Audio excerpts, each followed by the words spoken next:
The second selection introduced us to a round-robin elimination system where players face off against other teams with the same amount of players, and the winning team gets to steal a player from the opposing party as they move forward in the selection. Whilst 35 players survived this selection with their teams of 5, other players weren't as fortunate, and it led to Kunigami, one of the more liked antagonist characters from the main BLUELOCK cast, being eliminated through the system. But instead of Kunigami, have you ever thought what would happen if another antagonist got eliminated? What would be the outcome? Me and my friend Onyx asked that question and decided to do very similar what ifs. He handles the perspective of what if Burū went to the wildcard, and I handled the perspective of what if Nagi went to the wildcard. So after this video, if you haven't already, be sure to check out my buddy Onyx's video using the link in the description or the pinned comment. And if you're excited for this video, be sure to leave a like and subscribe to the channel, and will let me know if you want another part to this what if. Also, be sure to join my BLUELOCK Discord with the link left down below. So to build on this what if, I had to change some results. Unfortunately for Nagi, he and Isagi lost the 2-on-2 match in this scenario against Burū and Naruhaya. Even after Isagi had learned off the ball movements, he still couldn't completely shake Burū, which led to him stealing the ball and scoring the final goal of the match with minimal interference. Isagi was absolutely broken. He had already knew he was the lesser pick compared to the likes of Nagi, so his reaction seemed to be one of realism that this was where his story ends. Naruhaya was set in wanting to pick Nagi, however Burū seemingly was against this. Yes, Nagi was a better player, but the whole demeanor of Nagi's presence and also lack of any hard work and dedication led to Burū not seeing Nagi as a useful player, especially without someone like Isagi, who Burū does acknowledge has a high level of football IQ to draw out Nagi's next evolutionary step. No matter what reason you prefer, in this what if, Burū picks Isagi over Nagi, and both Isagi and Nagi were even more shocked than Naruhaya at this result. Isagi feels extremely guilty, but Nagi says how it's fine. His journey should end here because it was his fault he chose Isagi over Ryo, so this is the fate he ultimately deserved. So with that, Nagi was officially eliminated from BLUELOCK's second selection, or so the cast thought. As we all know as the viewers, as Nagi on his way to exit out of the facility comes across a split in the path. One way led to the exit, and the other way led to the wildcard room. Hesitantly, Nagi steps to the wildcard room, seeking some sort of redemption as he seemingly couldn't shake this feeling of wanting another chance. And this was that and more. We don't particularly know what happened within the wildcard, but the majority of speculations from BLUELOCK audiences is that every eliminated player from the second selection all competed in a very extremely high intensity training opportunity to replicate the physicality of the world's best striker, Noah. And due to Kunigami arguably being the best player who had lost during the selection, he managed to outrank everyone else in the wildcard. So in this scenario, Nagi is the one to outmatch and outrank every other player's performances in the wildcard to evolve into a monstrous next stage. In the meantime, Burū, Naruhaya and Isagi challenge Chigiri, Kunigami and Ryo, which they eventually lose 5-3. I don't doubt Ryo is told about Nagi's elimination and is crushed, where he would then hate having Isagi chosen for the team, but Chigiri and Kunigami both acknowledge that Isagi in that match was the best player. His movements and overall performance has drastically improved, and without Nagi, he needs to make his own goal scoring opportunities with Naruhaya, as Naruhaya still isn't capable enough to develop his own shooting weapon. So Isagi ended up scoring all 3 goals for his team due to how hard Burū was being pressed by the opposing team for his selfish antics, and now everyone knowing his shooting distance. Ryo had to begrudgingly accept this outcome as he was not favoured over the majority, and then it came time for Rin's team to face off against Isagi's newest team. I'll spare the details of this match as we are glossing over the unimportant aspects, but Isagi's team lose once again. But during this match, Ryo achieves an earlier evolution of his chameleon style of football to copy Nagi's old abilities, acting like a replacement whilst he presumes his friend is gone for good. Rin's team in this instance doesn't pick Isagi and instead picks Ryo. Isagi didn't have the opportunity to stop Bachara in his final play that Rin couldn't have foreseen because there's no Nagi to shit talk Bachara, nor is there as big of a gap between Bachara, Isagi and Rin due to Nagi making up components for Isagi's plays that Ryo could not actually replicate because he only has stored copies of what he's seen Nagi do before the second selection. Isagi, Kunigami and Chigiri however win their next 2 games against Haragi's team and Karasu's team, picking up Zantetsu and Kyora much like Nagi did in the original. All 35 players that succeeded past the second selection were the same as the original, even though the teams were mixed up a bit, aside from one big difference. Nagi's presence was replaced by Kunigami this time round. Once again, I'm going to spare a lot of details and go into how I think the third selection and the U20 World Cup would go without Nagi and now with Kunigami. Bachara with no evolution actually doesn't make it into the top 7. He's still just as eager eager to be alongside with either Rin or Isagi, so this time Ryo is our 6th best player in BLUELOCK, and 7th is Chigiri. Isagi's match goes the exact same as the original, as Nagi didn't play any aspect in his growth at this point of the series. Ryo, however, is settling into the role of being Nagi's replacement more and more, as he had some more matches to establish his chameleon copy style compared to the original. And I believe by the time of the U20 match, Ryo had access to some of the abilities and techniques of Rin that aren't physically dependent. This leads to the BLUELOCK vs U20 match, where Sai still picks Shido, and Ryo replaces where Nagi was in the original formation, and Kunigami was instead a substitute for Nico, as he trained specifically to be the man-marking tool against Shido. Ryo scores the first goal of the match in a trapping situation inspired by Nagi that no one could have foreseen. Then what followed is the match going relatively the same as the original all the way through, as Nagi outside of one goal didn't particularly add too much to the game aside from passes to Isagi, which Ryo could do much easier. As the match to decide BLUELOCK's fate ends in Ego's favour, he reveals the beginning of the new Egoist League, and out from the wildcard doors comes the not so familiar presence of our lazy genius, Nagi Seishiro. When players had returned to the BLUELOCK facility, Ryo was unable to get a hold of Nagi during his time outside of BLUELOCK, so he sort of worried for his safety even if Nagi had abandoned him in the second selection. Every team choice was the same as the original aside from Kunigami, where I would think he would most suitably go to Manshine City for the sake of the better physicality improvement. Whilst you could argue that he would go back to Bastard or maybe even go to Ubers, I believe it's necessary to have him go to Manshine to fill in the slot that Nagi will no longer have there, and also to better increase his physical prowess, increasing his method of keeping the ball, shooting power, and maybe even a whole new technique to add to his arsenal. So Isagi ends up going Bastard Munich, and before the first training exam could commence, the reveal of the wildcard winner gets shown to the cast in the area. Whilst a few players didn't know who Nagi was, Raichi, Igaguri, Gargamaru, and Isagi most definitely did. Isagi welcomes back Nagi, instantly apologizing for how things turned out when they worked together. Nagi didn't hold any resentment, he stated how he knew it was his fault, and he's glad that Isagi was picked over him because now he has the upper hand in their rivalry by a long shot. Unsurprisingly, Nagi just replaces the feats of Kunigami in this training test. Whilst not being presented as much of a physical powerhouse, he has improved in all of his stats drastically to the point where he starts out as his first match counterpart in Manshine City and can only go up from here. So being 3rd place out of all of Bastard Munich is a very credible accolade, and because of that, Kaiser not only has interest in Isagi, but also has interest in Nagi for the type of player that he is. Going forward, Nagi seemed more open to training with people on his team, and even talked a little bit about his experience in the wildcard, which Kunigami had never done. And with Isagi being personally challenged by Kaiser, he aimed to get into the starting lineup like the original, where he seeks out advice from Noah. Skipping ahead, we finally get to the first match of the NAL, where Nagi is placed as the second centre forward alongside Kaiser, as the only BLUELOCKer to make it into the starting lineup. Isagi still didn't manage to catch up to the necessary requirements in terms of numbers to be a starter for the team, which has him instead analysing the game, watching Kaiser closely, but also to watch Nagi and what he can do. So what would Nagi's performance improvement be? Well, considering Kunigami not only got a buff to all of his parameter stats, but he also gained access to being able to use both his legs known as ambidexterity, maybe Nagi can learn that too. Well, Nagi on a few occasions has already used both his legs for maneuvers. It heavily implies in the manga that he's proficient with both legs. People who disagree with me are free to, but I wanted to go down a different route to prevent any possible overlap with a possibly unnecessary trait obtainment. So instead, I bestow upon Nagi another Noah related ability fit for imitation: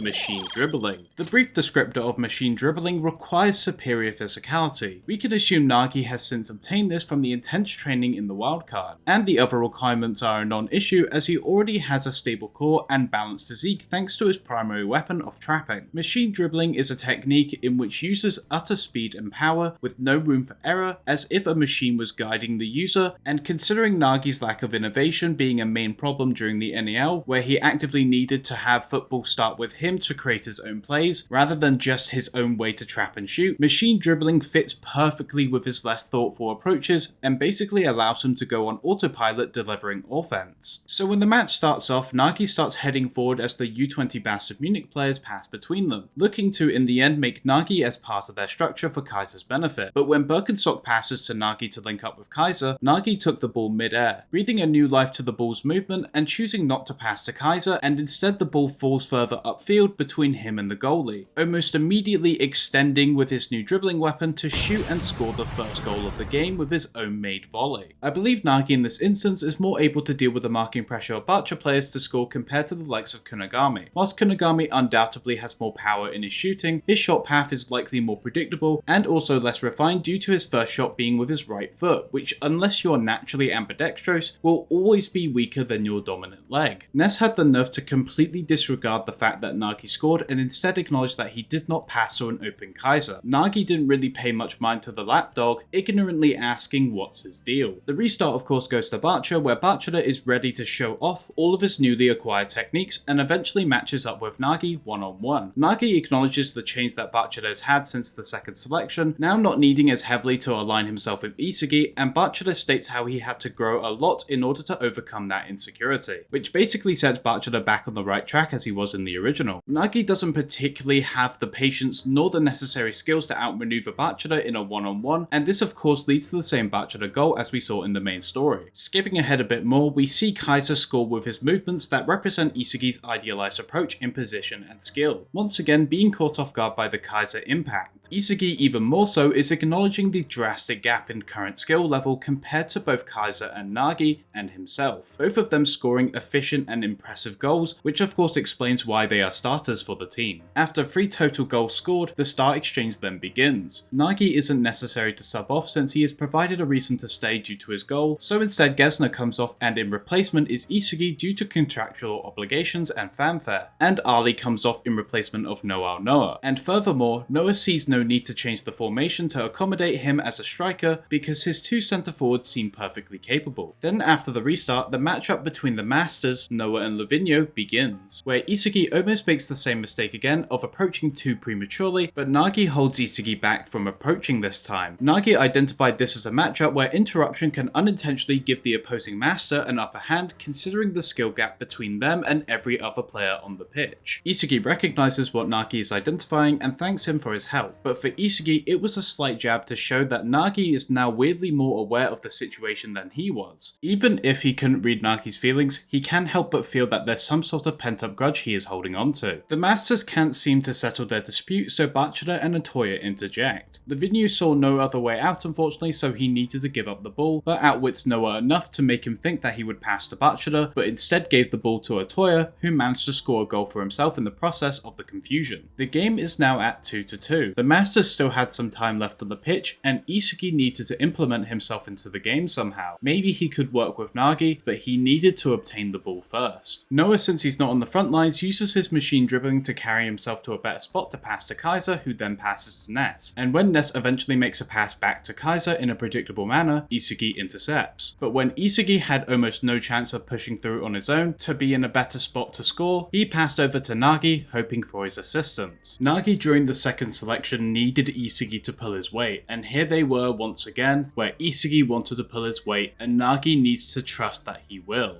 Fine by him, because this time he isn't the one at risk of not making it. So he entertains his former ally with the passes he seeked, as Isagi's objective ahead was optimal difficulty for him to tap into his flow state, or what we know as metavision, but unrecognized. Now Kaiser and Ness are the ones chasing this collaboration down. Nagi and Isagi exchange passes as if their chemistry was finally coming alive after all this time. Unused potential multiplied by itself led to these two forming a stronger chemical reaction compared to the original. Not only can Isagi see the routes Nagi could take with his plays, but Nagi can also act as the enhancement to Isagi's lacking parameters, making Isagi a stronger player with Nagi's presence so close. However, Nagi when close to the goal box didn't seek to pass to Isagi to end it off. His ego carried him to make the final shot, as it was up to him how he would use Isagi all along, because without Nagi, Isagi was far less impactful. Isagi saw his potential for a goal fall apart, but he didn't concede just yet. Nagi shoots the ball towards the goal, only for it to be redirected by Kaiser's block, whereas Ness moved to an area ready to get the loose ball to deliver it to the Emperor. But Isagi got there first.